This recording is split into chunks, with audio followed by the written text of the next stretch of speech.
If you go down to your local library, it's pretty much guaranteed that you're going to find a book on the Loch Ness Monster or Bigfoot. Unless, of course, someone has taken them out and has not yet returned them for at least 6 months. Everyone has heard of Nessie or Bigfoot, but there are other cryptids which are said to exist which are much less well known, and I've been on the trail of one of them.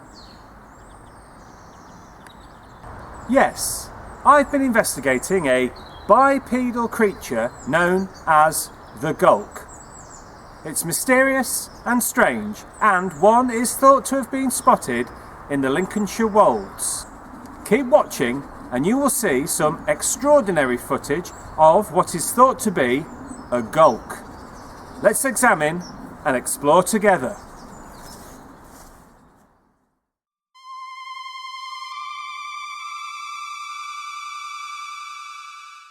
Early sources speak of a marauding monster which terrorised the Wolds village of Nearby in the 16th century. Local legends told of a shaggy-looking creature which would make raids upon the village.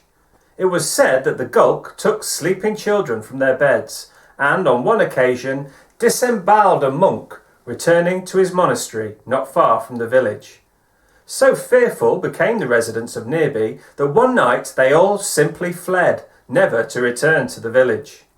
The real reason for Nearby's abandonment, like so many other villages, is likely due to a prolonged period of famine and plague throughout the 1500s. The local monastery, too, was abandoned around this time, thanks to Henry VIII's Reformation. Regardless of these factors, the legend of the Lincolnshire Golk endured in the minds of the area's rural population. The large hairy figure was said to live deep inside the Wolds hills and barrows, and, like a malevolent spirit, it would stir whenever misfortune befell the land. Missing livestock and poor harvests were blamed on the Golk, awoken from its subterranean slumber and roaming the countryside intent on mischief. In the last few weeks, I've been sent a startling piece of footage of what is thought to be a Golk in the wild in Lincolnshire, and I want to share that footage with you right now. Take a look.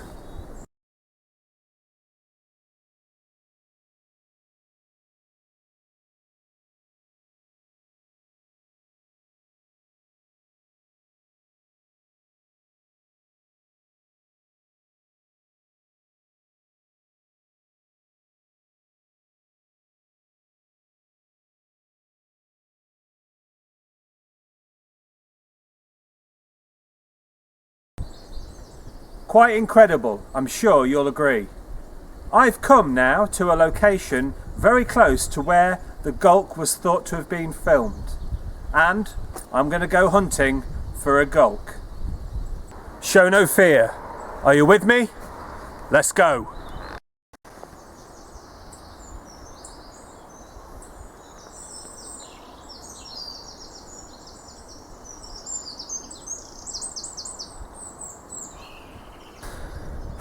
Typically, I didn't have the camera rolling, but I've just heard a really strange noise. It wasn't a pheasant, it sounded a bit like that, but I know for certain it couldn't have been. It wasn't a fox, wasn't like any animal I've heard out in the countryside before. It was ever so weird, and it was really hard to tell just how far off it was. Maybe it was like 100 yards, maybe it was a few miles. I don't know, but it was strange. It's gone now.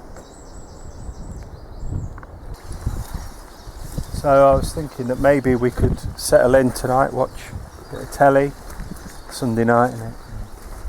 Whoa! Look, is that? Oh, no. That's not a Golk, is it? No. Can you see that? I thought it was a bloody creature. Christ.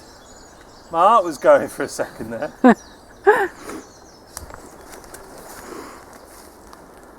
Look. Oh. I thought we'd found a bloody Golk. It's just a boiler suit. I don't know how long that's been there. It scared the bloody life out of me. Come on. Let's go.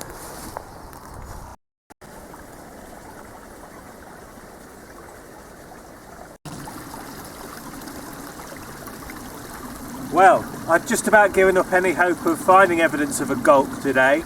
I thought I heard something earlier, but we certainly haven't seen anything. And then as we were making our way back to the van, we came across this footprint. We're right next to a little stream here, so I wonder if perhaps if it was a Golk, it's come down here to have a drink of water perhaps, but this footprint is certainly not from any creature that's native to Lincolnshire. It's about a foot and a half long, about 6-7 inches wide, and it's certainly very odd. If you can see there, it's got what looks like 3 toes. I'm going to try and get a cast of this with some plaster of Paris, because it's really important that this is preserved and then studied once we get it back home. Incredible, incredible.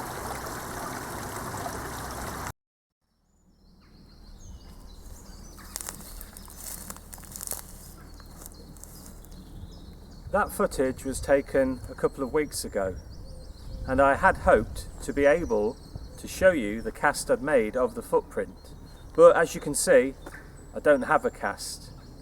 What happened was, I went back to the spot, and when I got there, the footprint had been destroyed, and I think deliberately. It had been scratched out of the ground and completely obliterated. Why had this happened? Could have been natural processes, although I don't really think so. Could have been an individual that was well aware of the Golk and did not want my investigation to go any further.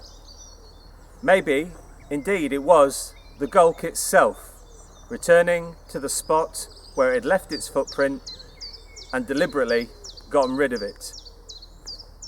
We cannot be certain of any of these possibilities, but all that is left is for me to continue the hunt for the Golk.